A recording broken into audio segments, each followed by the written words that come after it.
कृपया ध्यान दीजिए 12,621 तमिलनाडु एक्सप्रेस नागपुर भोपाल के रास्ते चेन्नई सेंट्रल से आने वाली प्लेटफॉर्म नंबर 4 पर आ रही है।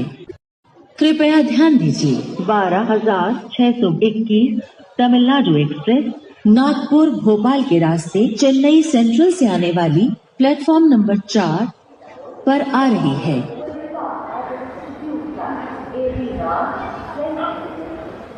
Platform number 5, Myanmar Railway Station, train number 55082, Seattle, Maryland, passenger from Seattle to Maryland, located area will stop at execute time 18 hours 35 minutes from platform number 4.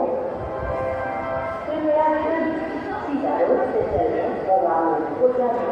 गाड़ी संख्या 54322 सीतारो पैसेंजर अपने निर्धारित समय 18:20 पर प्लेटफॉर्म नंबर 5 से जाएगी। सीतारो से चलकर गाड़ी संख्या 5508 सीतारो पैसेंजर अपने निर्धारित समय 18:35 पर प्लेटफॉर्म नंबर 4 से जाएगी।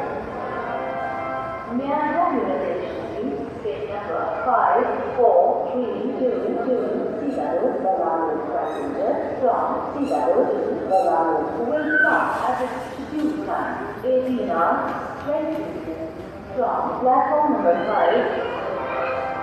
Myanmar Railway Station, train number 55082, Seattle, passenger from Seattle to will stop at execute time 18 hours 35 minutes from platform number 4. Seattle से चलकर गाड़ी संख्या 5432 Seattle पैसेंजर अपने निर्धारित समय 18:20 पर प्लेटफॉर्म नंबर 5 से जाएगी। Seattle से चलकर गाड़ी संख्या 5508 Seattle पैसेंजर अपने निर्धारित समय 18:35 पर प्लेटफॉर्म नंबर 4 से जाएगी। Myanmar Railway Station, train number 54322, Seattle, passenger from Seattle to will stop at execute time 18 hours 20 minutes from platform number 5.